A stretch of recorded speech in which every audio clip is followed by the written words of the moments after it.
Bonjour à tous, on est très heureux d'être dans ce premier live dans une période où on a besoin de vous voir, besoin de vous parler.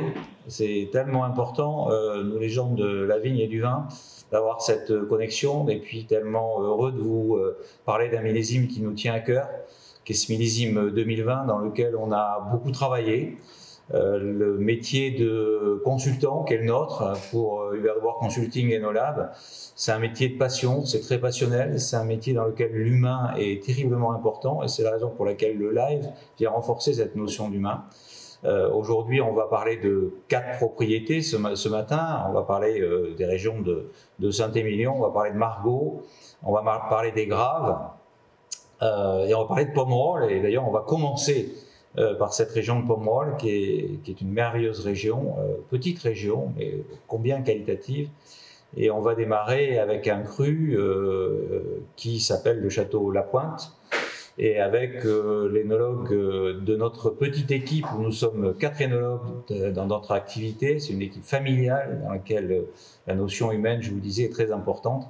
Et on va démarrer donc Maxime Tache, qui est un jeune énologue talentueux de l'équipe du consulting, qui vient plus particulièrement suivre cette propriété avec moi, et puis le directeur général du Château La Pointe, Éric Modret. Donc à vous, bonjour, et puis on va avoir le bonheur de parler de ce millésime 2020 qui est un millésime formidable, qui est un peu à la conjonction des millésimes 2018 et 19, qui est venu un peu de façon incertaine parce qu'on a eu un printemps difficile avec beaucoup d'eau, mais qui finalement, toute cette eau nous a servi pendant l'été, parce qu'on a eu un été sec, toute cette eau nous a permis de vitaliser ce millésime et de faire de ce vin un millésime qu'on aime beaucoup, beaucoup. Mais je vais vous laisser d'abord parler, Eric, plus particulièrement de La Pointe, de ce qui a été fait depuis que vous êtes arrivé, et puis aussi on va échanger sur ce millésime.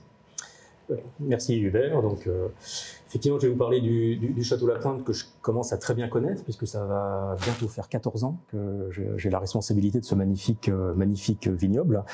Alors, le Château La Pointe, c'est d'abord un des plus anciens domaines de l'appellation Pomerol, puisqu'on a des traces et des textes qui remontent au milieu du 19e siècle, mais c'est surtout 23 hectares.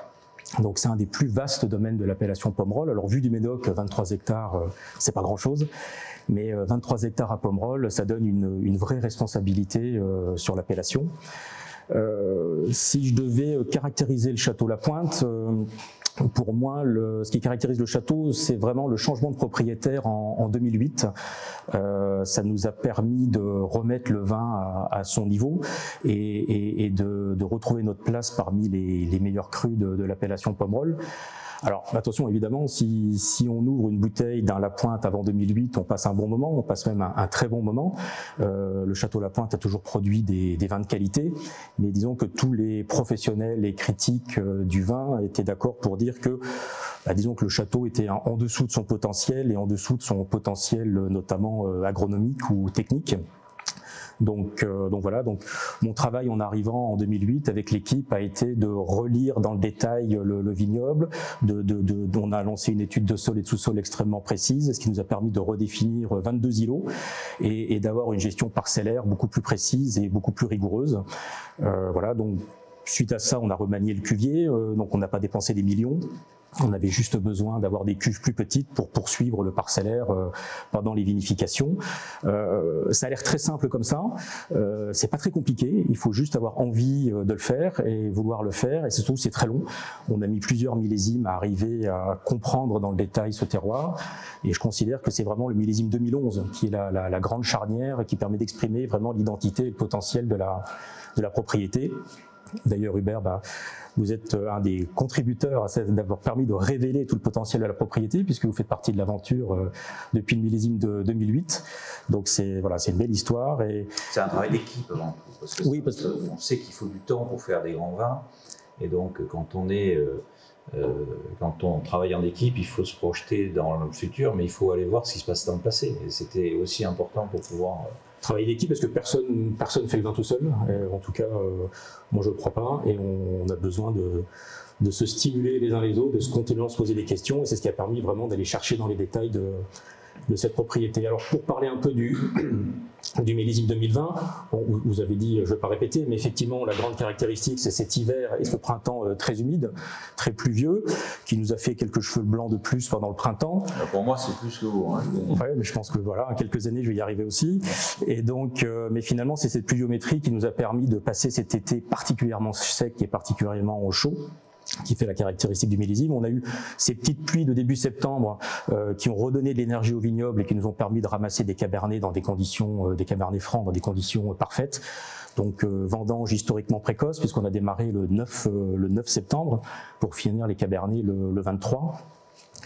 Finalement, pour moi, c'est un millésime qui était finalement facile avec le recul. On s'est posé finalement beaucoup de questions, mais c'était facile. Ce que j'ai envie de retenir, c'est l'état du vignoble. Je me souviens avec Maxime, avec vous, quand on faisait les tours de parcelles, on était presque admiratifs devant cette vigueur de vigne, cette couleur de vignoble. Les vignes ont été très en forme, Elles ont résisté par rapport au voilà. Et par rapport à parfois, on peut avoir une idée toute faite des conséquences de certains types de sols dans des climats aussi chauds et secs. Le fait est, enfin on en reparlera pendant la dégustation de pourquoi du comment, mais le fait est qu'on on avait un vignoble particulièrement en forme. J'ai gardé des photos dans un coffre-fort, si jamais pour les plus sceptiques. J'ai gardé des photos du dernier jour des vendanges où on avait un vignoble vraiment d'un vert éclatant, et donc évidemment une vigne en forme, c'est des raisins de qualité, et c'est ce qu'on va retrouver dans ce millésime 2020. Ouais. Ben, on va peut-être commencer à le déguster, ce millésime 2020, et voir d'ailleurs que il a, ce qu'on a dit, il a supporté cet été, et il a une espèce d'harmonie absolument unique. On trouve plein de choses. On trouve à la fois, le premier point, c'est les couleurs. Maxime, il a une robe violine profonde, très belle présentation.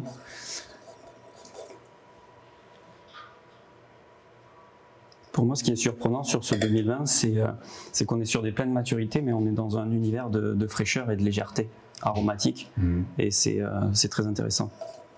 Comme disait Hubert, c'est vraiment ce mix, c'est une grande synthèse de 18-19, je trouve qu'on a le côté très charmeur, très gourmand, très accessible, c'est un millésime qui va être facile à comprendre pour tous. Il y a ce côté grand charme du 18, mais par contre on a cette tension, cette précision, ce toucher de tanin qu'on avait dans les 19.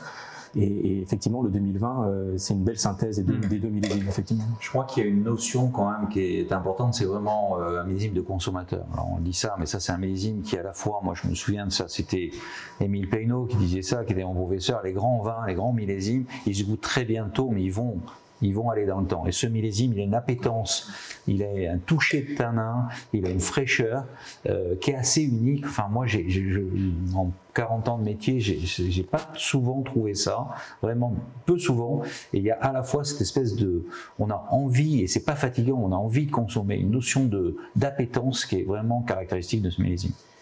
Et après, je pense qu'en termes de coup de baguette magique, c'est vrai que notamment sur cette tension, cette fraîcheur aromatique, depuis 2019, notre assemblage a changé, puisque effectivement, ça fait plus de 12 ans qu'on restructure le vignoble, donc par le jeu des vignes qui atteignent suffisamment de maturité, qui ont plus de 10 ans d'âge, par le jeu des arrachages, on a arraché des parcelles de merlot récemment, ce qui fait que depuis 2019, le pourcentage de Cabernet Franc a augmenté.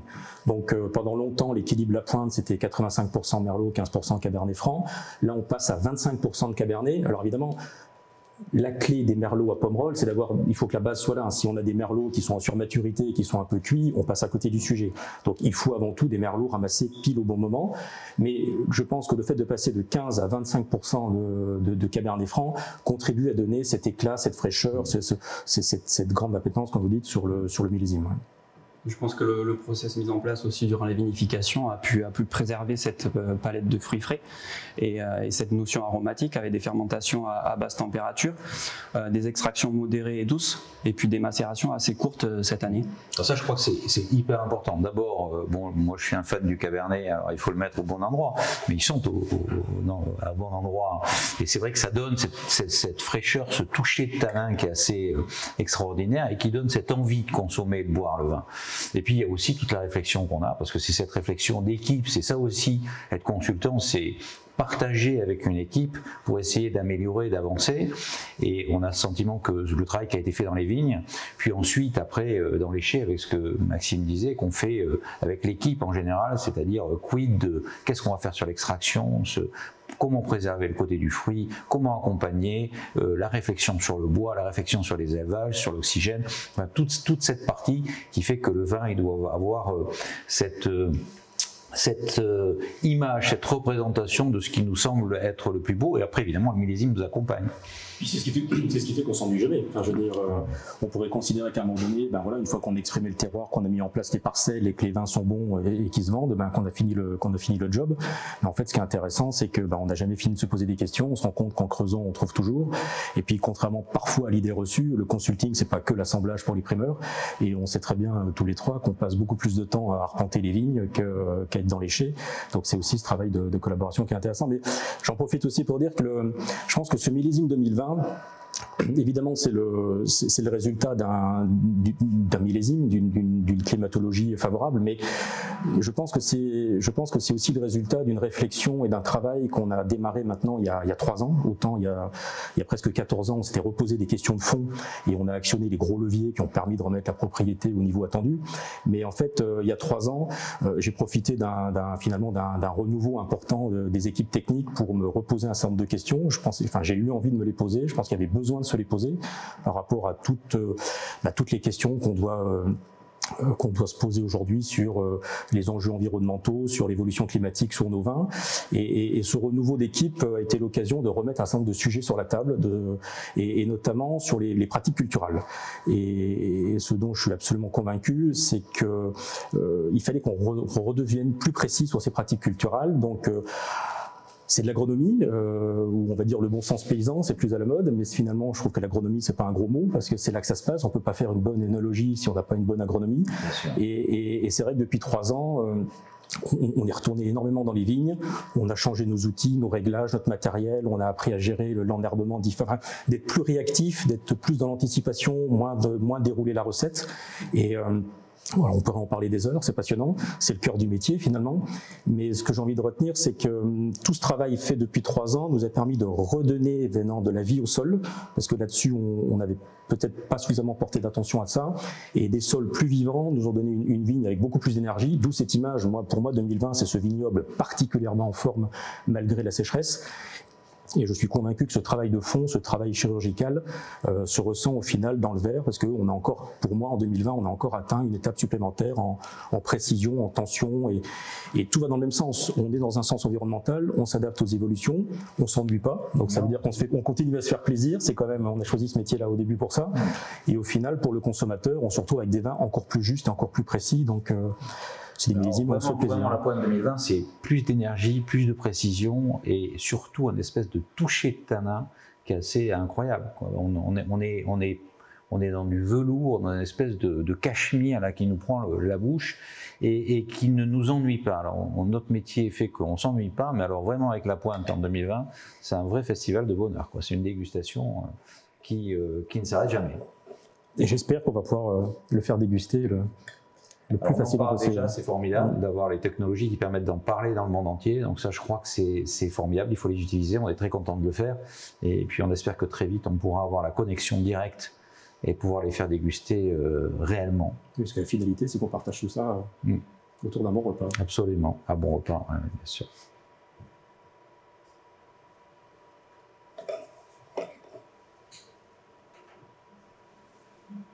Moi, ce qui m'a marqué aussi sur ce 2020, c'est l'incroyable homogénéité qu'on a eue. C'est vrai que tu parlais de restructuration, de diversité de terroirs, et je trouve qu'on le sent bien, parce que dès la fin des fermentations alcooliques, tous les lots étaient de grande qualité finalement. On a eu quelque chose de constant jusqu'à aujourd'hui, et je pense jusqu'à la fin des élevages. C'est ça, cette précision, parce que ça peut être une grande phrase ou une théorie, mais je veux dire, on a amené la précision dans le détail du parcellaire il y a 10 ans. Là maintenant, on amène la précision dans le travail des sols, la conduite du vignoble, de ne pas dérouler la même recette. Il faut s'adapter au rognage, il faut s'adapter aux effeuillages, il faut s'adapter. Du coup, c'est beaucoup plus compliqué, mais c'est tellement plus intéressant. Et effectivement, on sait très bien que dans les grands crus, c'est le détail qui fait la différence. Donc, à un moment donné, si on prend chacun des sujets individuellement, on va se dire finalement c'est insignifiant. pourquoi le choix des engrais verts, l'implantation, pourquoi tel outil, pourquoi tel sol. Individuellement, ça va pas faire grand-chose, mais la somme de tout, c'est vraiment la somme des détails. C'est la magie de ce métier, c'est que finalement tout est dans le détail et tout se cache dans le détail. Et je pense que c'est en allant chercher ce détail qu'on arrive à avoir cette grande régularité. Alors le millésime est là, hein, on peut pas être plus fort que le millésime, mais on doit quand même gérer depuis 2-3 ans des millésimes plus chauds, plus secs, et on s'en sort très bien, quoi. Alors je crois qu'on va passer, on va changer de région, on va passer la rivière et on va traverser, et on va aller dans cette appellation magique, une autre appellation magique. Aujourd'hui, on passe de Pomerol, qui est une grande appellation, à une non moins grande appellation qui est considérée comme la plus grande appellation au monde, qui est l'appellation de Margaux. Donc c'est sur la rive gauche, c'est une superbe appellation, et Philippe Nunes, qui est à côté de moi depuis quasiment le début d'ailleurs dans l'équipe de consultants, et qui suit plus particulièrement avec Christelle Sorge. Donc Christelle Sorge, c'est la famille Sorge. Christelle, c'est une vigneronne. Elle est devant vous avec les vins, mais elle va vous parler de sa vigne parce que la vit au quotidien, tous les jours. Elle est dans sa vigne, elle est dans ses chais. C'est une vigneronne comme on l'est tous, mais alors si je dois en rajouter un tout petit peu plus sur la personne, voilà, c'est une famille très très implantée, qui sont des gens à Margaux depuis longtemps, mais avec cette notion vraiment de proximité avec son sol et son vin. Voilà, donc on va parler de cette propriété d'Hérem Valentin, qui est une très jolie propriété. Et je vais laisser tout d'abord à Christelle le soin de présenter cette propriété familiale en quelques mots, et puis on va échanger, puisque je sais qu'elle est souvent plus à l'aise dans ses vignes que devant la caméra. Mais là, justement, on va parler comme si on était dans les vignes, d'ailleurs, puisque c'est ça qui nous intéresse, c'est de parler de ces vins et de ces magnifiques vins d'Hérem. Merci tout d'abord et bonjour. Je suis ravie d'être ici pour vous présenter le petit dernier né d'Hérem Valentin, le millésime 2020. D'Hérem Valentin, tout d'abord, c'est mon arrière-grand-père qui a acheté en 1928. On gère aujourd'hui avec ma sœur Sylvie ce magnifique cadeau que mes parents nous ont fait. C'est un bonheur tous les jours d'être dans les vignes parce que nous sommes sur des terroirs de graves très denses et très profondes où nous avons des galets de taille assez importante. Et on est sur les communes de Soussan et de Margaux. On gère dans le respect de l'environnement, ça c'est très important pour nous. Et je suis assez exigeante, voire très exigeante on sait que c'est très important sur aussi la tenue du vignoble, qui pour moi un raisin doit arriver au chai en parfait état sanitaire. Ça, c'est très important.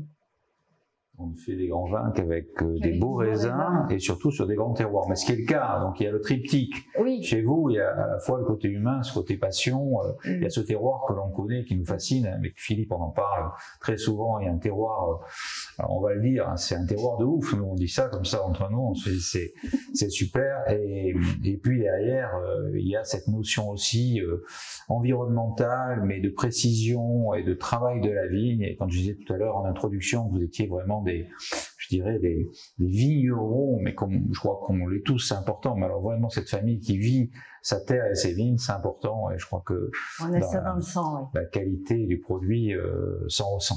Voilà. Ce qu'il y a de frappant à d'Hérem Valentin, c'est que quand on arrive, le terroir est somptueux. Vous parliez des galets, c'est vrai que c'est vraiment exceptionnel. Et ce qu'il y a de frappant d'autre part, c'est la façon dont vous travaillez les vignes.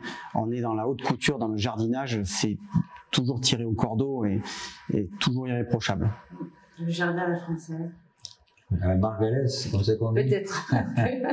On va peut-être servir le vin, non? Je vais le faire. On va peut-être servir ce 2020 qui, moi je le dis aussi, à Margaux, on a récolté des raisins extraordinaires. On sait que c'est une appellation précoce, mais je vais vous en laisser parler. Je vais vous laisser parler plutôt des vins, mais on a récolté des raisins dans des conditions absolument optimum, et on avait des vignes qui étaient, on l'a dit tout à l'heure, partout dans cette année 2020, on avait des vignes qui ont résisté de façon incroyable, parce que quand on parle de la vigne, on parle beaucoup de ce qu'on voit, mais on ne parle pas de ce qu'on ne voit pas, et on devrait parler beaucoup plus des racines. Oui, je pense que Au niveau des porte-greffes qui vont très profondément dans le sol, les vignes ne ressentent pas la sécheresse, le stress, et il en résulte quand même des beaux résultats. La vigne est intelligente, elle s'adapte, pour moi. Si on l'écoute. Si on sait l'écouter. Donc on retrouve ces couleurs qui sont profondes dans ce millésime, qui sont vives, qui sont brillantes. On voit ce disque qui est formidable, donc c'est déjà un élément qui marque ce millésime. Alors sur des Rhèmes Valentin, c'est toujours précis, mais alors cette année on est sur une notion de pureté de couleur. Oui, nous avons en fait débuté les vendanges pas si précocement que ça, puisqu'on a commencé le 21 avec des merlots qui étaient magnifiques. Et ensuite, on a poursuivi avec les petits verres d'eau et les cabernets le 29 septembre. C'est vrai que contrairement aux voisins, on a vraiment pris le temps de passer dans chaque parcelle et on ne s'est pas précipité parce que la connaissance parfaite que vous avez du terroir a fait qu'on a pu vraiment vendanger à la carte et chaque parcelle à son optimum. Il y a une notion de pureté du fruit. Quand on a le nez comme ça qui arrive, on est sur une pureté du fruit, sur une précision du fruit. Alors je vous laisserai peut-être dire quelques mots sur ces fruits, sur qu'est-ce qu'on peut ressentir, mais je trouve qu'il y a une précision, c'est ciselé, quelque chose qui vous saute au nez. Moi, j'avais des mémoires comme ça, je me souvenais quand ma grand-mère, elle ramassait des mûres, vous savez, ces petits fruits noirs, là.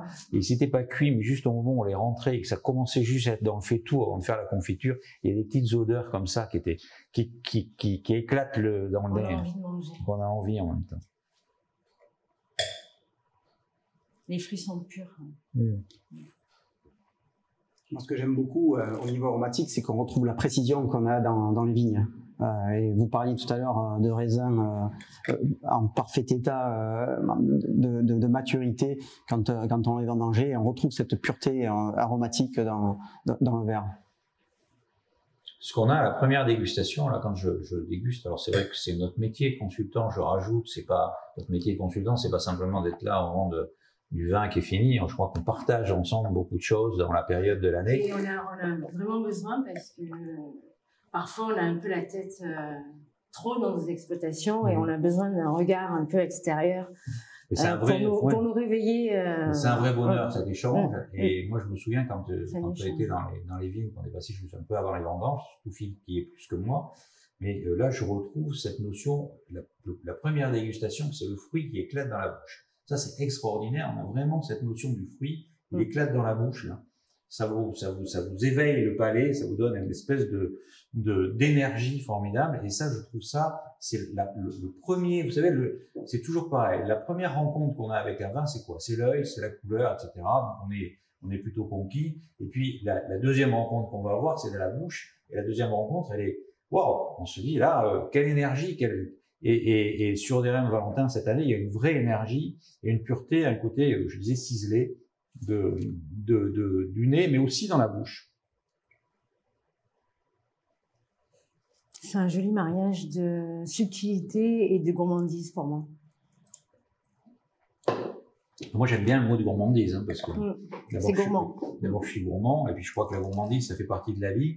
Et surtout, en ce moment, on a besoin de gourmandise, donc c'est important. Et des Rhèmes Valentin, on en a besoin, parce que ça nous amène bien de la gourmandise. Donc c'est vrai qu'il y a une gourmandise. Et c'est vrai aussi qu'après, quand on commence à voir dans la dégustation, on sent très bien qu'il y a une magnifique intégration. Bien sûr, il y a du bois, alors il ne domine absolument pas. On sent toujours ce fruit, on sent ce côté très roulant, très sphérique, très arrondi des tanins. Alors c'est propre quand même de cette propriété des Rhèmes Valentin, parce que c'est toujours des vins de charme. Je ne dis pas parce que vous êtes une femme, mais quand même, je ne sais pas si c'est une notion féminin, mais c'est quand même toujours très élégant dans cette notion élégante. Mais là, il y a une notion arrondie, sphérique des tanins. C'est quelque chose qui roule dans le palais et qui contribue à cette appétence de ce millésime.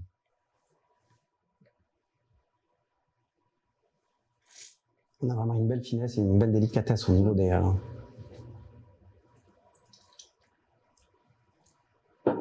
Je Je trouve que d'avoir aussi effectué les assemblages assez précocement, ça nous a amené beaucoup de longueur en bouche.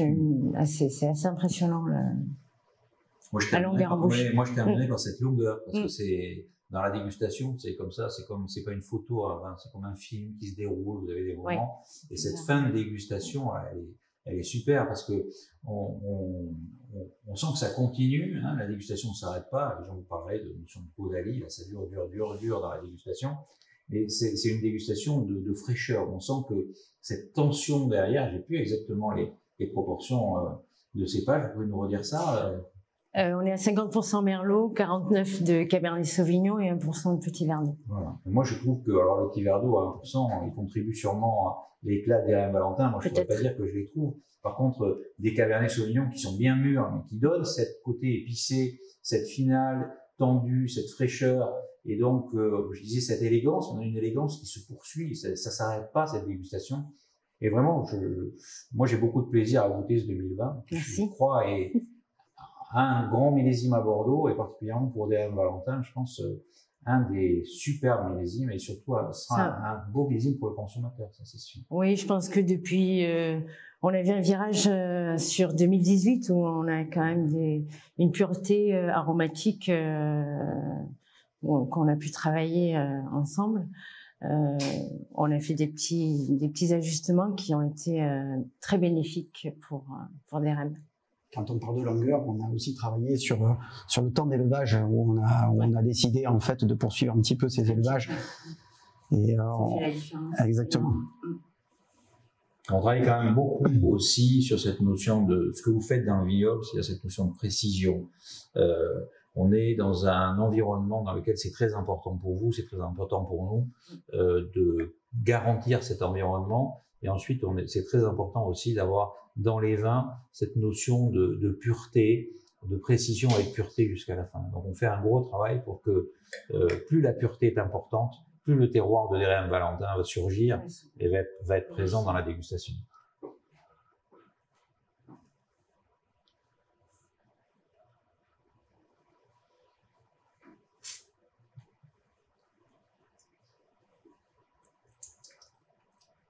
Le Garonne se développe, l'ouverture. Est-ce que votre père va toujours dans les vignes?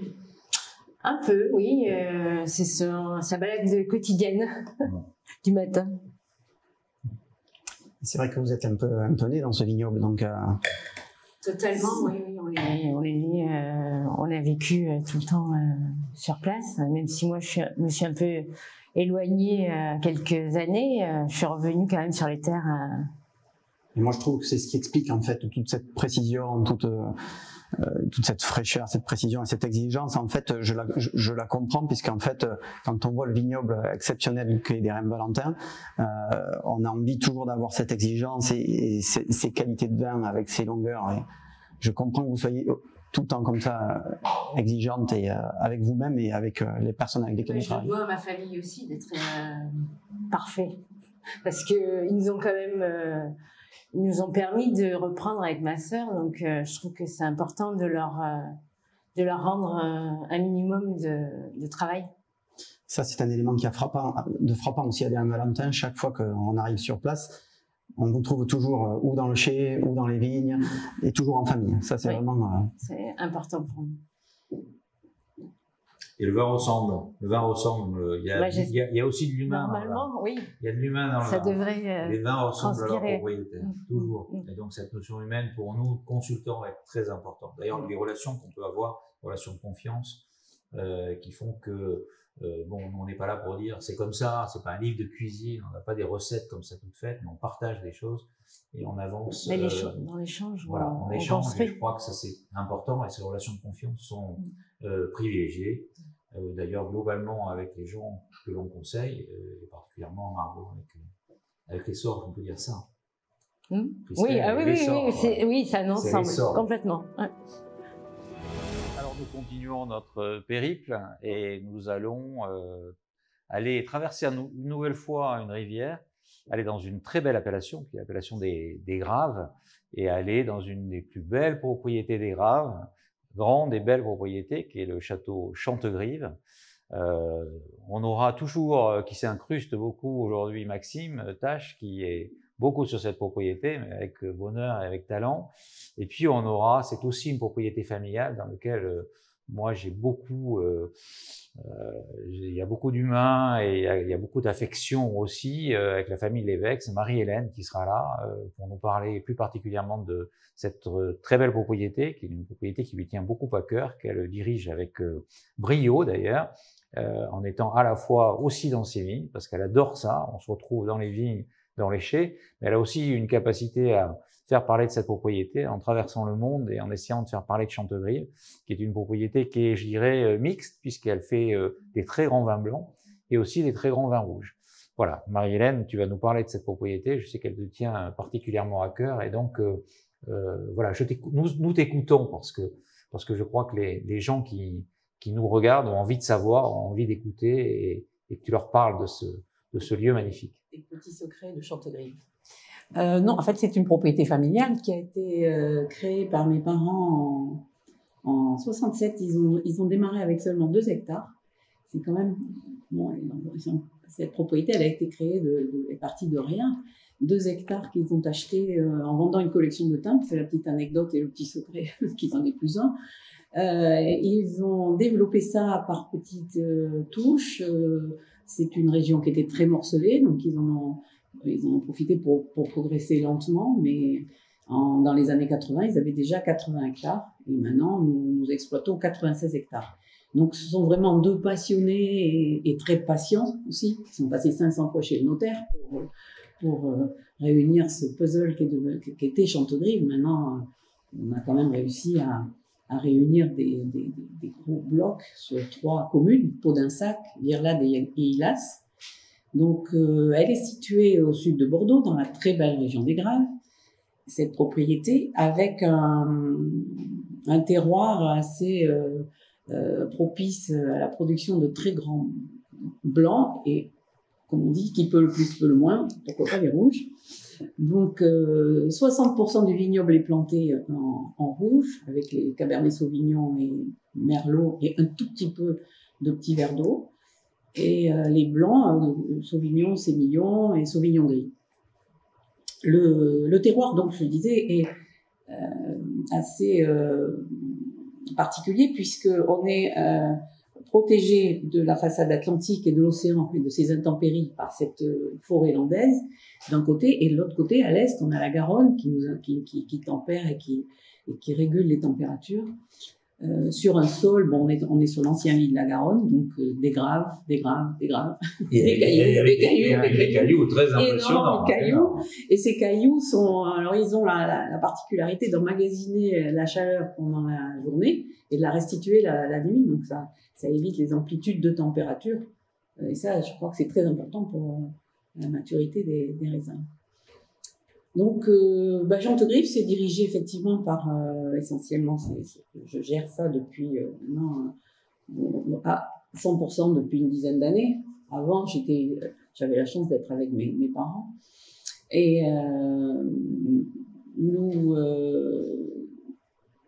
nous avons vraiment progressé quand même en 2006. Tu vas pas être content je dis ça, Hubert, mais en 2006, il nous a quand même donné un énorme élan, et on a énormément progressé, et on a gagné cette précision, et vraiment, pour moi, les moments fantastiques, c'est quand juste avant les vendanges, quand on va dans les vignes et qu'on goûte ces raisins, parce que les analyses, en fait, je m'en fiche un peu, mais goûter les raisins juste avant les vendanges, les blancs, là, c'est déjà un grand bonheur. Alors, ce millésime 2020, on l'a ramassé très tôt, puisque le 20 août, pas encore le 20 août. Le 20 août. Non, alors je fais un mélange, parce que le millésime 2020, bon, vous l'avez déjà dit, on a eu beaucoup d'eau pendant l'hiver, un hiver doux, mais on a eu quand même, fin avril, une gelée très importante. Ça nous a quand même privé de 15 hectares de vendanges. Et ça, à la fin, ça manque, surtout sur une année comme 2020, qui a été en plus impactée par la sécheresse. Mais après ça, on a eu un temps sec sur la fleur. Ça, c'est très important, parce qu'on a comme ça une homogénéité des raisins qui est très très importante. Des vendanges de rêve, parce que Bon voilà, on goûtait les raisins, c'était bon. Ah bon, on va attendre un peu. Ah mais bon, pour les... Ah c'est ça, ça a été ça les blancs. Et on a ramassé des raisins dans un état sanitaire parfait, qui ont des arômes. Sur les blancs, on a des arômes exceptionnels sur ce millésime. Après arrivent les merlots avec ils étaient gorgés de sucre, donc on a pété les records de degrés à Chantegrive. Hein. Enfin, Maxime, on était quand même étonnés quand on a fait l'échantillon, là, les degrés. On est obligé de mettre un peu plus de merlot, forcément, dans l'assemblage, puisque les cabernets ont souffert de la sécheresse. Ils sont arrivés après cette période de canicule. Là, on a eu une semaine à plus de 30 degrés, donc ça les a quand même bien... Après, globalement, les vignes, on en parlait tout à l'heure, sur des terres de graves assez faibles comme ça, ont quand même bien résisté parce qu'en termes de vigueur, c'était bien équilibré. Donc, elles ont bien fonctionné durant les périodes de haute température et on a eu des pleines maturités, effectivement. En plus, ce sont des notions... cette région des Graves, en général, fait pas dans les degrés alcooliques, c'est plutôt assez modéré. Donc, je t'entends dire aujourd'hui, oui, c'est vrai que c'était très mûr et il y avait une espèce d'appétence extraordinaire. Moi, ce qui m'amuse, c'est quand tu parles tu dis, bon, pour moi, je m'en fiche des analyses. Alors, nous, on est techniciens quand on vous accompagne, mais on a aussi ça. C'est-à-dire, pour nous, l'empirisme, on est des pragmatiques. Avant tout, l'empirisme, c'est important. Quand on goûte les raisins, c'est ce qui nous paraît être le plus important et on va pas, mais on a quand même l'analyse dans la poche parce qu'on est quand même des techniciens et pour nous, l'analyse est importante et on a parlé plusieurs fois pour nous, vous accompagner dans une notion de précision, c'est formidable. Et je crois qu'effectivement, les blancs, contrairement à ce que les gens peuvent imaginer, on les a ramassés tôt, mais ils sont dans un état aromatique et d'équilibre formidable. Et pour ce qui est des rouges, je te laisserai en parler, mais c'est vrai qu'il y a une notion de maturité, mais il n'y a pas de côté cuit du tout. Il y a une grande fraîcheur, il y a une qualité des tanins, des parfums. Donc bien sûr, c'est mûr. Mais comme c'est mûr, c'est bon. C'est quand même meilleur quand c'est mûr, et c'est toujours meilleur quand c'est mûr. Ça me rappelle un peu les millésimes, je vais peut-être dire une bêtise, mais c'est comme ça que 2008, 2009, 2017, trilogie, là. Alors bon, toi, tu t'en souviens pas, non, effectivement. Petit minot, là. Il était à l'école.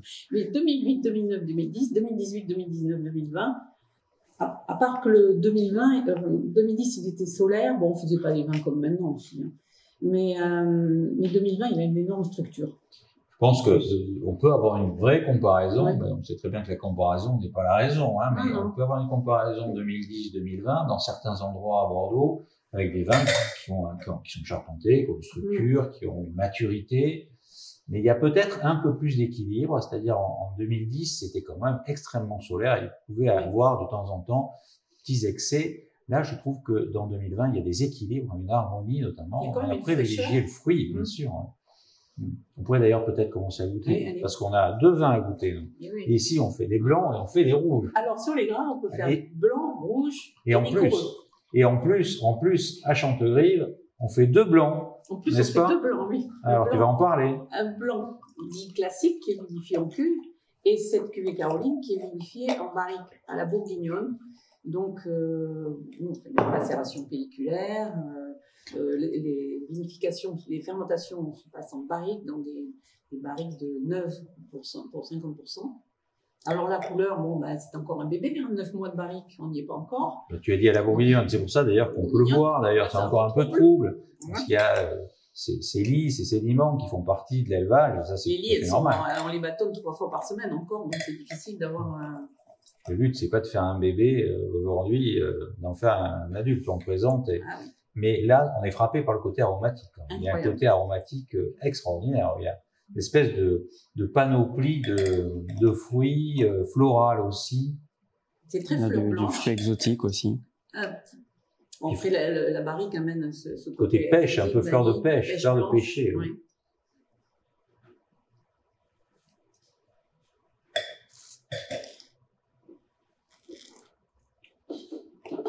Il y a aussi, hein, on pourrait croire dans des millésimes comme ça qu'on ramasse. On a ramassé tôt cette année, mais on ne peut pas dire que c'est un millésime particulièrement précoce. On a ramassé tôt, mais c'est pas la première fois qu'on ramasse au mois d'août. En 2011 aussi, voilà. On fait ça, oui. Mais par contre, tout en ramassant tôt, on a privilégié les côtés aromatiques, on l'a dit, mais même en bouche. Hein. En bouche, on a à la fois ce côté charnu. Il est tendu quand même. Hein. Mais il y a quand même cette tension et cette fraîcheur sur la fin de la dégustation, avec un côté presque acidulé, un petit peu, qui fait saliver. Ça donne envie d'y revenir. Et qui donne envie d'y revenir. C'est très équilibré, et c'est riche. Alors, ce côté un peu bourguignonne dans une cuvée Caroline, ça, on sait que Chantegrive, c'est à la fois le Chantegrive, entre parenthèses, classique, qui est là, qui donne ce côté, on a envie d'en prendre un verre sur des huîtres, sur une entrée, etc. Et puis, alors, quand on arrive avec la cuvée Caroline, là, on dit, bien, c'est Bordeaux, mais c'est Bordeaux différent. C'est ça, différent. Et puis, le vin fait tout. Il faut vraiment en face des plats neutres, il faut des Saint-Jacques, des crustacés. Il faut vraiment la laisser s'exprimer. Alors que le premier blanc, le blanc classique, il supporte des tapas, il supporte tout ce qu'on veut. Bien sûr. Mais même ça, je pense, avec des jolis poissons, mais, ça va super bien si on met un bar ou quelque chose comme ça, ou des Saint-Jacques. Des Saint-Jacques. Ça doit aller superbement parce qu'il y a un côté charnu. On sent qu'on rentre dans le côté charnu, plus bourguignon certainement que l'image qu'on peut faire de certains Bordeaux. Et je trouve ça vraiment délicieux. Il a du gras, il a quand même il est tendu, mais il enveloppe bien dans la bouche. Là, Après, on a vraiment travaillé sur cette tension aussi supplémentaire. C'est vrai que les grandes cuvées de Chantegrive, c'est souvent de l'opulence. Et cette année, on a fait plus de pressurage direct, justement, pour apporter cette fraîcheur et cette allonge supplémentaire. Et je pense que c'est réussi. Oui, il s'amuse, il fait plein de tests, il fait plein d'essais. Bah, c'est ça aussi. Et là, c'est stimulant, cette espèce de brainstorming permanent pour essayer de faire le mieux possible. Il y a une vraie notion environnementale, parce qu'il faut travailler aujourd'hui dans la notion environnementale, et le Chantegrive fait partie aussi des crus qui se dirigent vers ces notions. On avance, oui, mais on avance toujours, et puis après, dans les vins aussi, avec une précision de plus en plus importante, un style qui s'affirme, et je peux pas imaginer. Alors ça fera vraiment le bonheur de la dégustation. Est-ce qu'on passe au rouge?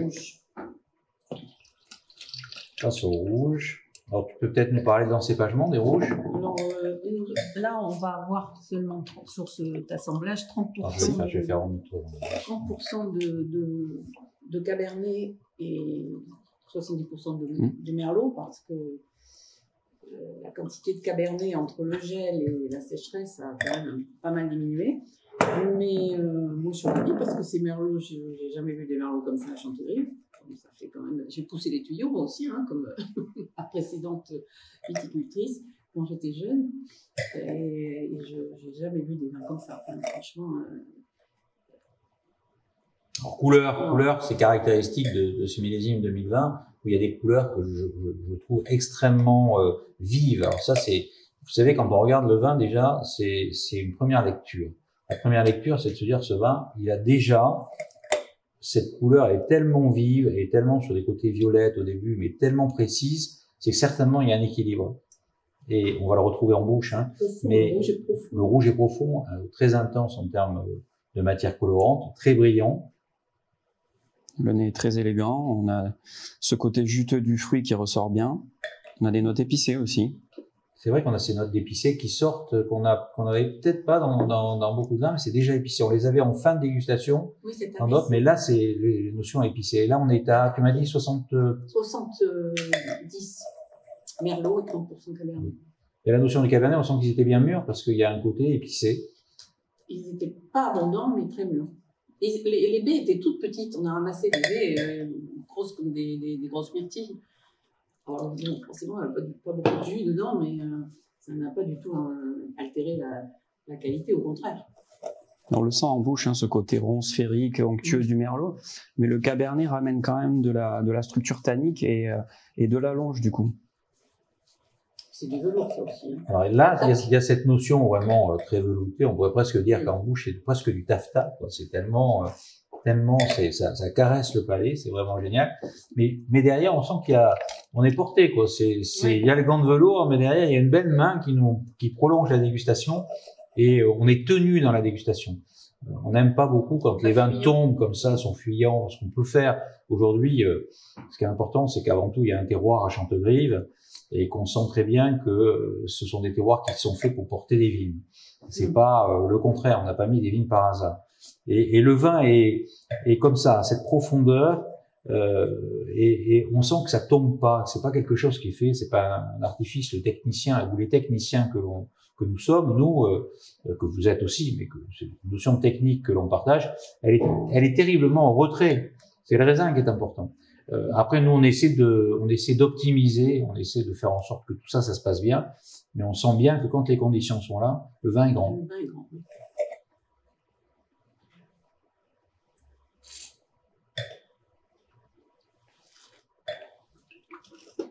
Et cette qualité de tanin aussi, parce que ça, tu peux en parler. Les tanins. Ces structures de tanins sur lesquelles on travaille quand même beaucoup.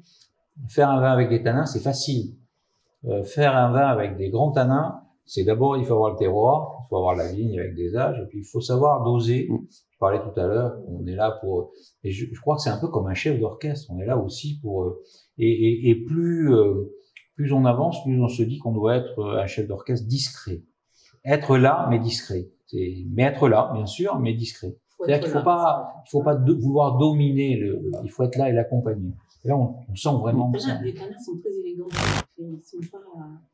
On n'a pas cette lourdeur qu'on pourrait avoir avec. Mais c'est la traduction de ce qu'on a fait au niveau des vinifications. Effectivement, on a extrait de manière modérée. On a fait un délestage de temps en temps sur certains lots, mais c'était souvent par remontage, avec des fréquences très régulières, mais peu de volume remonté, effectivement. Ouais. Il y a une notion, alors je ne sais pas si le mot est beau, mais enfin moi je l'emploie parce que vraiment c'est un mot que j'aime bien, c'est buvabilité. Ah oui, j'avais pensé en même temps que toi. Tu vois, parce que cette notion de buvabilité, les gens ils n'osent pas aborder la buvabilité. Pourtant, c'est bien parce que qu'est-ce que c'est qu'un verre de vin, enfin une bouteille. C'est une bouteille qui est faite pour être bu au final. C'est pas, on n'a pas besoin. Alors c'est bien d'en parler, à pas faire la littérature, c'est bien d'en parler, mais c'est fait pour être bu et d'être partagé. Et là, on a vraiment envie on a envie de boire, on a envie de croquer dans le vin, on a envie de boire. Et c'est ça qui est formidable, à la fois dans ce millésime, et c'est vrai que dans le Chantegrive, bon, je crois que c'est un cru qui est connu, reconnu pour ça. Tu disais tout à l'heure, 2006, on travaillait pas encore ensemble, mais ça fait un moment qu'on travaille ensemble. Hein. On a commencé en 2006, voilà. Donc ça fait aujourd'hui 15 ans. Ça fait 15 ans qu'on travaille ensemble. Ce millésime, il va être buvable, comme tu dis, dans 2-3 ans, mais il a quand même la structure, on pourra, dans 20 ans, il sera encore là. Absolument. Parce qu'il a cette fraîcheur et cette tension un petit peu. Mais autrefois, on faisait des vins beaucoup plus austères que ça. On n'arrivait pas, je me souviens, les dégustations d'assemblage, on n'arrivait pas à se projeter. Là, on se projette très très bien sur l'avenir de ce vin, il n'y a pas de souci. Alors, il y a à la fois le millésime, parce que le millésime nous a bien aidé cette année. Nous a bien aidé. Ça fait très longtemps que dans l'équipe de consulting, je crois qu'on a été parmi les premiers à affirmer que c'était un grand millésime 2020. Je crois que très tôt, on l'a dit, il y avait pas mal d'hésitations, on pensait que c'était un grand millésime. Mais cette année nous aide bien. Mais c'est vrai qu'on travaille aujourd'hui et dans la vigne et dans les chais pour faire des vins que le consommateur il n'a plus besoin forcément d'attendre dans sa cave. Les choses changent, donc il faut ouvrir la bouteille quand on l'achète. On se fait plaisir, on travaille aussi pour ça. Mais il ne faut pas penser que pour ça les vins ne vieillissent pas, parce que la façon dont on travaille. Donc moi je fais du consulting depuis plus de 20 ans. Je fais du vin depuis beaucoup plus longtemps, mais les vins qu'on a fait en début de consulting, ils sont toujours là. Hein. Alors il y a des gens qui disent ah oui, non, ils sont toujours là. Nous revoilà sur la rive droite et nous repartons sur Saint-Émilion. Quelle belle appellation, et au cœur de cette appellation, sur le plateau de Saint-Émilion, donc avec Brian Dessin qui m'accompagne souvent sur le vignoble de Croix-de-l'Abri, qui est un magnifique petit vignoble. Donc on a Pierre Courturier qui est juste à côté de nous. On n'a pas son épouse Axel, et je la salue parce que quand même c'est quelqu'un qui est très très très important. C'est un couple formidable parce que c'est des gens qui n'étaient pas vraiment directement impliqués, et ils sont devenus plus que ça peut-être les plus impliqués que je connaisse, avec un souci de détail par rapport à leurs produits et un amour de cette propriété absolument, je dirais presque, mais dans le bon sens, surdimensionné. Ils sont là à tous les instants, à tous les moments. Axel taille ses vignes, Axel ébourgeonne ses pieds, Axel est exigeante. J'ai pas dit que Pierre est aussi très exigeant, mais c'est vraiment un couple formidable parce que moi j'y passe avec beaucoup de plaisir. Là aussi il y a une vraie notion humaine. Je crois qu'on partage ça avec toute l'équipe du consulting, mais plus particulièrement avec Brian. Et sur cette propriété dont Axel va dont Pierre va nous parler, de Croix de l'Abri, qui est aujourd'hui quand même commence à être une vraie révélation dans l'ère saint-émilionnaise, dont on parle de plus en plus, pas encore assez, mais de plus en plus, et qui fait des vins qui sont tout à fait remarquables. Mais je vais laisser à Pierre le soin de pouvoir expliquer un petit peu leur aventure, parce que c'est vraiment une aventure formidable. Voilà, Pierre, la parole est à toi. Alors, Croix de l'Abri, c'est une toute petite propriété, comme tu l'as expliqué. Axel ne peut pas être avec nous aujourd'hui parce qu'elle est sur une patte, on va dire. Elle a un petit problème de pied. Un petit problème de pied, voilà, exactement. Exactement. Donc, elle tourne en rond dans la maison. Mais une petite propriété qui fait à peine 5 hectares et demi, essentiellement située sur le plateau de Saint-Christophe-des-Bardes, donc avec les fameux argileux calcaires, mais aussi des parcelles historiques qui étaient, elles, situées sur le secteur Badon, donc qui est le pied de Pavie, et une autre parcelle sur Saint-Sulpice de Falérins, sur le lieu dit le Cateau. Donc, au travers de ces diversités de terroirs, on essaye au mieux, on va dire, c'est tous les jours, c'est un boulot de tous les jours, de travailler dans les vignes, d'être au plus juste, comme tu l'as expliqué, et d'exprimer des vins, d'avoir le retour du travail qu'on essaye de faire en bio, en biodynamie, avec une approche plutôt parcellaire sur le vignoble de Croix de l'Abri. Je crois qu'il y a un vrai souci, alors tu viens de l'exprimer, mais du biotope, vraiment une réflexion sur les sols. On parle des sols, mais les sols, c'est des choses dont on hérite, mais c'est des choses que l'on transmet pour des générations. Donc, une vraie réflexion en se disant, ce qu'on fait dans les sols, c'est très important pour nous, pour la vigne, bien sûr, pour l'expression du fruit. Donc, cette réflexion sur le biotope est terriblement important. Et puis, ces soucis du détail, parce que nous, on passe pas. Moi, je passe devant pour aller sur d'autres propriétés, et qui je vois dans les vignes, je vois Axel. Alors, je te vois moins, Pierre, parce que toi, tu es pour le monde, parce qu'ils se partagent bien aussi, puisque Pierre est aussi dans ses vignes. On est là pour les dégustations. Beaucoup moins qu'Axel, hein. Beaucoup moins qu'Axel. On déguste beaucoup ensemble. Ouais. On est là. Et Pierre fait briller aussi à l'étranger, présente la propriété avec beaucoup de force, de conviction. Ouais, c'est une question d'équilibre entre Axel et moi. On n'est que deux sur le domaine, donc forcément, on peut pas être partout en même temps. Axel est plus dédié sur la partie vignoble. La biodiversité, c'est quelque chose pour nous qui est très important parce que elle fait partie de notre environnement. Alors oui, c'est un discours de nos jours et d'actualité, on va dire, mais nous, ce discours-là, on l'a depuis qu'on est arrivé à Croix de l'Abri, c'est il y a bientôt 10 ans maintenant. On essaye tant bien que mal d'être le plus juste. Le bio, la biodynamie, c'est des choses vraiment qui nous parlent. Ce matin, on était en train de creuser des fosses, pour ça que je suis un peu en retard, mais parce qu'on veut savoir ce qui se passe dans les sous-sols. Et en connaissant bien cette biodiversité, on peut arriver peut-être aussi à avoir des expressions aromatiques plus proches, plus pures, avec des vins qui soient plus tendus, fraîches. Et je crois que le millésime 2020 en est une belle caractéristique définitivement. Après, l'approche qu'on a, comme on n'est que deux à Croix de l'Abri, forcément, il faut aussi avoir des équipes. Donc le consulting nous aide beaucoup dans ce sens-là parce que effectivement, en tant que vigneron, on n'a pas forcément des fois le recul nécessaire parce qu'on a tous et toutes la tête dans le guidon. Donc des fois, la relever, c'est pas simple et d'accepter certaines réalités, c'est pas non plus simple parce que c'est nos bébés, voilà, tout simplement. Mais c'est aussi important d'avoir cette vision-là. Et c'est des visions à long terme. Et la vigne, une décision dans un vignoble, forcément, on la voit pas tout de suite, quoi. Elle vient beaucoup plus tard. Mais c'est aussi les équipes derrière qui travaillent avec nous. Je pense à Franck qui travaille avec nous dans la vigne et dans le chai, à Sébastien qui nous passe les chevaux cheval des vignes parce que c'est lui qui laboure tout le plateau. Donc voilà, il y a plein à toutes les équipes des vendangeurs. Enfin voilà, c'est vraiment des gens qui nous suivent depuis le début qu'on est arrivé avec Axel.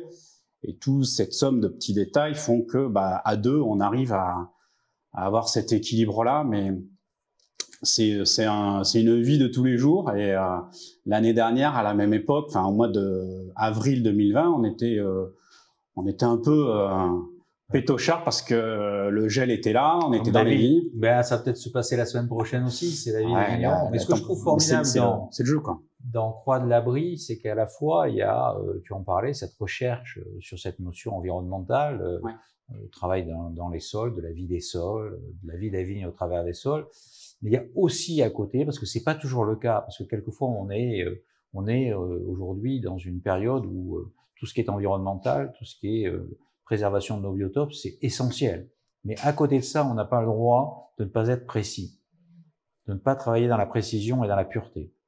Et ce que je trouve formidable, c'est qu'on arrive à faire les deux, c'est-à-dire qu'on travaille sur ces notions environnementales et à côté de ça, le vin doit être pur pour exprimer son terroir. Et plus le vin est pur, plus il exprimera votre grand terroir, parce que vous avez un grand terroir. Et plus on travaillera dans la pureté du vin, plus il sera celui qui donnera ses meilleurs, la meilleure touche d'expression du vin par rapport à son terroir. Et ça, je crois que c'est pas toujours le cas.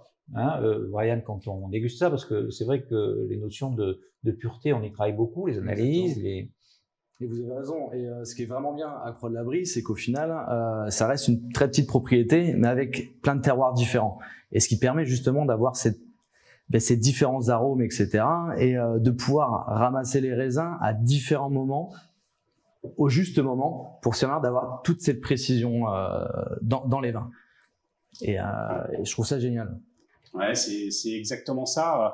C'est une approche un peu bourguignonne qu'on a, de rentrer dans chaque étape. Par exemple, sur les vendanges du millésime 2020, je me rappelle, on était avec Axel, Hubert, tous les trois à croquer les raisins et on se disait c'est pas possible, quoi. Ces merlots qui cette année ils sont juste exceptionnels. Et même les Cabernet Francs qui pour nous avec Axel on a vraiment du mal avec le Cabernet Franc, mais il faut être honnête, hein, on demande qu'à changer et on est arrivé cette année justement, grâce à ces échanges, à cette remise en question perpétuelle, à avoir des francs qui sont juste...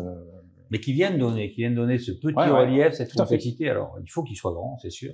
Il travaille, je sais que c'était pas forcément ce piece of cake, mais ça le devient et je pense que ça contribue aussi à une forme, et je sais que c'est aussi ce que vous souhaitez avec Axel, c'est une notion... à la fois d'expression de terroir, mais dans l'élégance. Oui, toujours. On y travaille beaucoup, là, depuis 2 ou 3 ans, cette notion. On veut, évidemment, l'épaisseur, le fruit. D'ailleurs, on va commencer à goûter, on va en servir les vins. Mais cette épaisseur de Croix de l'Abri, mais à côté de ça, cette notion d'élégance. Il n'y a pas de grand vin, il n'y en a pas, sans élégance. Et donc, je comprends et je pense que le terroir que vous avez, qui est juste exceptionnel, il faut arriver à le comprendre. Je parlais tout à l'heure d'un chef d'orchestre, à être attentif pour faire les vins qui sont les plus élégants possibles et la mise en valeur de ces notions de terroir. Un vin, ça goûte le terroir quand même. Oui. Et l'humain est là formidablement, mais pour mettre en avant ce côté terroir. Ouais, puis c'est aussi pour nous essentiel d'exprimer au plus juste le terroir, quoi. Alors ça sent le fruit, hein. Si ça sent pas le fruit, pourtant il y a du bois, mais alors le bois est complètement effacé, il est complètement caché. On voit la capacité du millésime à absorber le bois et à être le vin pour le vin. Là, ça sent le fruit, ça éclate le fruit, c'est extraordinaire. Ouais, c'est ce qu'on avait sur ce millésime. Déjà, on l'avait vu pendant les vendanges où on avait des merlots, ils étaient croquants, ils étaient frais, on avait des belles acidités. On a voulu vraiment garder ces fraîcheurs-là. D'ailleurs, c'est pour ça qu'on a pris le parti de vendanger un peu plus tôt que d'habitude, justement pour garder le côté fruit et fraîcheur de bouche. Mais on a effectivement ce côté très frais au niveau de ce millésime, quoi. Et là, on a quand même l'impression que les racines, elles sont allées chercher, hein, parce qu'il y a un milieu de bouche avec une densité. On a l'impression que on va s'accrocher là dans le rocher de Saint-Émilion sans austérité. C'est superbe ce milieu de bouche qui vient remplir sans austérité, mais il est présent, hein. Ouais, c'est chouette. C'était bon quand on faisait les échantillons là-bas, mais c'est sacrément bon quand la bouteille est sur la table, hein. Je crois que c'est un millésime à ce jour avec Axel, on l'a pas. Alors ouais, il y a 18 et 19, mais on passe encore un étage supérieur avec 2020 parce que on a ce milieu de bouche qui est très équilibré, mais avec ce fruit qui reste et une longueur, quoi. Et ça, cette élégance, je sais pas, Brian, ce que t'en penses. Mais cette aromatique qui avec un fruit explosif, un fruit noir, on a ce côté très crémeux, comme le disait Monsieur Deboire sur la mise en bouche, et on a cette dégustation pleine jusqu'à la finale avec un élevage qui est pas du tout marqué. On a vraiment le fruit et ce côté crémeux du fruit de l'attaque jusqu'à la finale qui est très longue et qui perdure.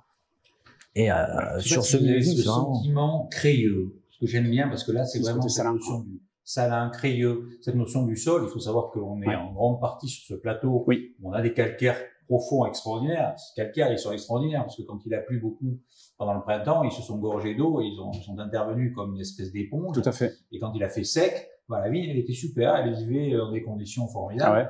Mais on a vraiment le ressenti que le sol est là. Il est là, ce côté crayeux dans la bouche. Et c'est juste, il y a des choses qu'on peut faire ailleurs, on peut pas le faire partout. Ces notions crayeux, on les retrouve dans les très grands terroirs en France, il n'y en a pas qu'à Bordeaux, il y en a ailleurs. Mais parce que partout il y a du calcaire où les racines n'ont pu aller, ça encore, la science ne sait pas encore expliquer pourquoi la racine qui est allée puiser, ça donne ces côtés crayeux. Mais par contre, ça les donne, et je peux vous dire que c'est assez unique, c'est vraiment salin, c'est quand même unique. Ouais, c'est vrai. Alors, on a bien vu, 2020, c'était quand même une année de contraste parce que l'hiver doux, avec de la pluie jusqu'au mois de juin, qui a quand même été très difficile. Et puis, un été qui a plutôt été très chaud et très sec. Et c'est vrai que pendant cette période de sécheresse, on a vu nos vignes sur le plateau, ça allait plutôt très très bien même. Il n'y avait pas de problème de stress hydrique, on n'en a pas eu. Ce qui fait qu'on a ramassé des raisins dans un état sanitaire qui était juste top. Mais on a pris le temps. En fait, avec Axel, on prend le temps. On est plutôt à l'antithèse, et surtout moi, toujours aller à droite, à gauche, etc. On prend sur soi, mais... Tu voyages moins en ce moment. Ouais, là, ça fait un an. Axel me supporte. Mais ça nous permet aussi de se reconcentrer sur d'autres choses. Mais sur le vin, en tout cas, ce millésime-là, comme tu dis, on atteint beaucoup plus de précision dans des étapes, par exemple dans les élevages, dans les vinifs, on pige tout à la main, donc on y a été beaucoup plus doucement. Dans les températures en vinif, pareil, on a été très très soft. L'idée, c'était vraiment le leitmotiv de garder le fruit et surtout les fraîcheurs de bouche. Parce que vraiment, c'est un millésime où on peut avoir des choses exceptionnelles avec des belles fraîcheurs de bouche. Quand on visite Croix-de-la-Brie, c'est formidable parce que c'est un chai de poupée aussi. Ah oui, nous c'est tout petit. C'est un chai de poupée, c'est-à-dire que chaque chose est identifiée, il y a une toute petite cuve pour les... Alors c'est pour ça qu'on pouvait parler à la bourguignonne, toute petite cuve pour isoler tel morceau de parcelle. C'est ça. Et puis qu'ensuite on les retrouve dans les barriques quand on fait les assemblages. C'est vraiment cette notion de chai de poupée, clairement. Ouais, alors après, on peut pas pousser les murs parce que notre chai, il est tout petit. Une fois encore, c'est à taille humaine. On n'a pas la velléité, on peut pas pousser nos murs, donc on peut pas grandir. Donc il faut s'adapter à notre environnement. Mais je crois aussi que le fait d'avoir des petites cuves, de vinifier dans des 500 litres aussi, ça aide, on pense, à avoir cette précision dans nos vins, dans l'expression aussi de chacune des parcelles, parce que quand on regarde sur le plateau de Rocheron, par exemple, où on a 3 parcelles, on les vinifie toutes les 3 à part. Donc certainement, dans les vins, forcément, je pense que ça doit aussi se retrouver quelque part. C'est sûr. Ça se ressent, parce que avec les petits contenants, le fait de tout séparer, on arrive à une précision parcellaire, et le fait d'avoir ces petits contenants permet aussi de travailler en infusion, et de pas extraire, d'y aller tout doucement, et on retrouve cette pureté de fruits grâce à ce côté infusé des vinifications, toujours à température assez basse pour sublimer ce fruit qu'on retrouve aujourd'hui dans tes vins. Et ce qui est vrai là, dans nos vignobles, n'est pas forcément vrai à côté. Et donc, quand on peut ne pas assembler trop tôt, on peut avoir ces fermentations qui sont isolées, on a une meilleure précision parce qu'on a une meilleure identité de chacun des identités de la propriété, une meilleure identité globalement de chacune des spécificités, je veux dire, de la propriété. Et après, si on essaie de travailler, cette année on l'a fait avec des températures, pas trop hautes, il faut garder le fruit, l'extraction, elle doit être toujours maîtrisée, tenue, c'est toujours cette réflexion, on n'arrive pas comme ça, avec un langage, avec des papiers. C'est pas écrit. Surtout chez vous, si on arrive le papier, on repart. Hein, c'est vrai que nous, on n'écrit pas beaucoup. On est plutôt au feeling, mais c'est des feelings contrôlés avec des... voilà, une fois encore, les Cabernet Francs, cette année, rentrent quand même pour à peu près 5% de l'assemblage final. Donc, c'est quand même assez atypique pour nous. On a toujours eu des Cabernet Sauvignon dans Croix-de-la-Brie, parce qu'il y en a toujours eu, avec cette complantation qui est derrière le chai. Mais les Cabernet Francs, on le voit, cette année, nous amènent ouais, ce côté précis, fruité qu'on n'avait peut-être pas sur les autres millésimes. C'est super intéressant, quoi. Quand le Cabernet Franc est exceptionnel. Ouais. Le plus difficile de tous les cépages bordelais, mais exceptionnel. Et c'est vrai qu'on le retrouve dans Croix de l'Abri. Et en 2020, c'est ce petit toucher qui fait que cette petite différence qui fait que là, ça atteint des sommets. Ouais, je sais pas, on est sur le plateau, donc certainement que ça aide à avoir des jolis Cabernets Francs, mais ensuite, voilà, on n'a pas fini nos recherches. On fait partie avec Axel de ces personnes qui, c'est pas intellectualiser les choses, mais on essaye toujours de se remettre en question. Qu'est-ce qu'il faut faire pour améliorer, pour aller chercher la perfection, qui est de toute manière inatteignable. Mais voilà, la remise en cause permanente, rien n'est acquis. Aller plus loin dans la connaissance de nos sols, parce que ça part de là, ça ne part que de là. Et si on a des raisins qui sont au départ propres, sains, bah, je pense qu'à l'arrivée, c'est plus fastoche, quoi. Beaucoup plus facile.